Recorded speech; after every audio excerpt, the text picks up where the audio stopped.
Okay, let's go Gilas Pilipinas! Congratulations po sa Gilas Pilipinas. Sinabi ko naman sa inyo, kahit anong luto, kahit pad thai, kahit fried chicken, kahit ano pang luto na gawin, wag na tayo magreklamo dahil wala namang makakatalo sa atin. Hindi naman sa pagmamayabang. I think Philippines still rule basketball in the Southeast Asian region. Kahit na A, B, C, or D ang ipadala natin, talagang lamang talaga tayo. Pero, pinakaba pa rin ako. And let me tell you how I feel and what I think about our game. Pero, syempre, congratulations is in order. 70-64 lamang tayo dyan. Pero, hindi, I wouldn't say madali, no? Pinahirapan din tayo, pinakaba din tayo, pinainit din ang ulo natin at yung mga fans gigil na gigil sa Gilas Pilipinas. Dalawa, mahirap naman na gigil na tayo sa Gilas. Gigil pa tayo sa mga sa sa mga referee. So ito yung nangyari. So first quarter, pangganda ng laro ng Thailand and in fact sila pa po ang nakalamang. Yan, laki ng Thailand din sino ba yung malaki nila? Jack Root ba yun? Tapos meron pa silang foreigner na black na malaki. So ang ganda rin ng mga rebounding ng rebounding nila, no? So first quarter lamang sila. Sabi ko kaya yan, dikit. Pagdating ng second quarter, natambangan pa tayo. Kinabahan na ako. Sabi ko, this is not looking good for Gilas Pilipinas. Medyo, medyo lang, konti lang. Kumbaga sa 100%, nabawasan ng 90% yung aking trust that we are gonna win. But still, majority, sa tingin ko, mananalo tayo. So, pagdating ng third quarter, medyo malabo pa rin. Third quarter, parang, ako kasi, ina-advocate ko na, wag na magreklamo. Hayaan na yung laro. Let's just play it as it is. Because regardless of what they do, Gilas Pilipinas still ends up winning. And plus, confident ako kasi nanalo yung women's basketball team. Nanalo rin sila. So, gold din sila. So, imposible naman matalo pa tayo dyan. Nakakaya naman, di ba? So, pagdating ng fourth quarter, yon medyo gumanda ang laro talaga. Lalo na si Jamie Malone. So, special mention to Jamie Malone. So, si Bolick, medyo maraming namintis ng bandang dulo. Pero nonetheless, he's the point guard and bailout shot, hindi lang niya ma-bailout. Pero si JV Malonzo, grabe. From inside, outside, everything. Sabi ko nga, bigyan ng kontrata yan. Ibalik na yan sa Hinebra. Baka may kumuha pang iba. Kaso may ban daw yata. Umano, totoo ba yung ban? Pa-comment nga kung totoo yung ban. But JV Malonzo did really play well, no? So sa mga nakakapanood kay JV Malonzo, outside shooting, layup, everything, he's done it. And also, wanted to give credits kasi offense lang usually nakikita natin eh. I'd like to give credit to our defense, no? Sa Eram, who also played well in the tournament. Yung boxing out yung malalaki.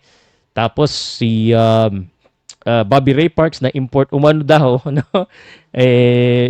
Ang ganda ng depensa nila doon sa kay Lish, no? Na shooter 'yun, hindi maka-shoot, no? So it was a grind out and parang mas fulfilling kasi Hindi ko alam kung a-agree ka sa akin dito Mas fulfilling na manalo at parang masaya ka pag pinaghirapan mo yung ginawa mo.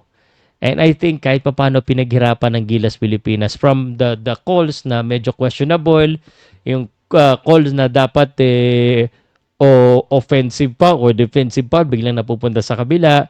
So, kumbaga, give or take, bigyan na natin sila ng 10 points para dyan.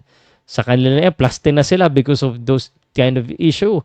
So, but we still need to do our best. So, iba pa rin ang pinakita natin. So, I think lamang tayo sa puso dahil tayo, kahit na nagabol tayo, we stay composed, we stay on the goal, tapos sila ang kinabahan. Ito ang katotohanan. Sila po at their home court, very confident sila. Ang dami Thai na nanonood doon pero napatahimik sila and the momentum has switched. Ninervyos din sila. No? Hindi sila makashoot eh. So, nervyos yan kasi nag-run ng Philippines eh. And kahit sa bandang huli, may mga foul, may mga questionable, sabi ko nga. na-maintain pa rin ng Gilas Pilipinas ang panalo. And therefore, 70-64, Gilas Pilipinas wins gold once again. Let me tell you a trivia. 3 beses pa lang tayo natatalo since 1977 if I'm not mistaken. We have 19 gold.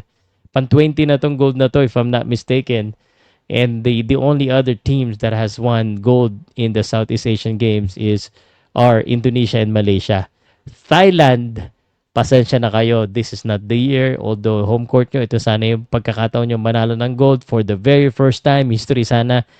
It didn't happen. So, yun. Yung the rest of the players kung di ko alam kung nangyari doon sa kay Tyler Lambe, di ko rin basta, ang masasabi ko lang, congratulations sa Gilas Pilipinas. Now, I want to hear you guys.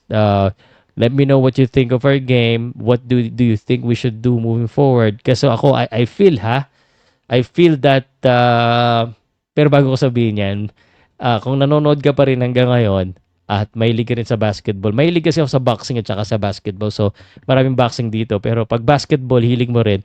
Kaya na please subscribe and hit the notification bell sa YouTube man or sa Facebook. It helps this channel. Ang style ko po, hindi po yung highlights, yung nagkukuha ng clip. More on discussions po tayo dito. So, please join yung Pauka Sports Community Group.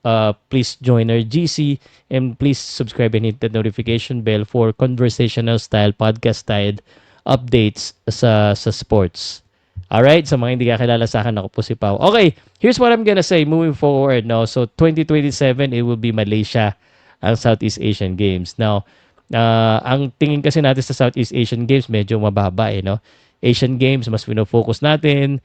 At saka yung Olympics, syempre yung FIBA World Cup, these are really the big time game. Pero here's what I'm gonna say. I think now we are noticing that the growth of Southeast Asian basketball is there. Kahit paano na-challenge tayo. Indonesia, na-challenge tayo. Thailand, na-challenge tayo. So, although we still come up winning the fight, I think it's now time for us to not underestimate anymore these teams or these countries in terms of giving or kumbaga magpadala ng Team B, Team C, Team D. I think we need to beef up a little bit. I still believe na kaya natin kahit kumbaga kung may A, B, C, Team A yung pinapadala natin sa World at saka sa Asian, may Team B, may Team C pinapadala natin, medyo haluan na natin ng mas maraming kaya kahit limang part ng Gilas Pilipinas Team A para parang Team A pa rin. You understand where I'm coming from? Parang hindi na tayo masyado kabahan. And I think also, kung ako tatanungin, I would use yung medyo bangkuan sa Gilas Pilipinas Team A para ma-practice sila. That's what I'm saying. So, yan. Anyway, congratulations Gilas Pilipinas. Let me know what you think on the comment section. And Jamie Malonzo, bigyan ng kontrata yan.